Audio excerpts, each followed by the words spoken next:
Health news మీకోసం. PCOS polycystic ovarian syndrome వాడుకలో అండాశయాల్లో నీటి బుడగలుగా పీల్చుకునే ఈ సమస్య గురించి ప్రత్యేకంగా పరిచయం అక్కర్లేదు. మహిళలకు, యుక్త వయసులోని అమ్మాయిలకు నేడు PCOS అనేది ఒక పెద్ద సమస్యగా మారింది. మన దేశంలో 22% మంది PCOSతో బాధపడుతున్నారని ఒక అంచనా. ఈ సమస్య ఉన్న వాళ్లలో గర్భ విచ్ఛత్తి, ముందస్తు ప్రసవాలు జరగటం వంటివి ఎక్కువగా ఉంటాయి.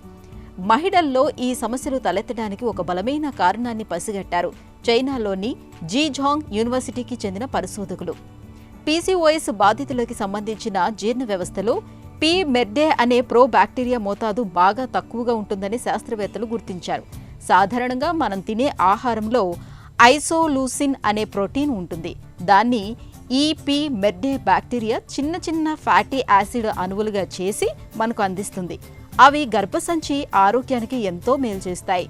పి మెర్డే బ్యాక్టీరియా మోతాదు తగినంత లేకపోతే ఐసోలూసిన్ విభజితం కాకుండా అలాగే ఉండిపోతుంది. అంతేకాదు అది గర్భసంచి ఆరోగ్యాన్ని కూడా దెబ్బతీస్తుంది.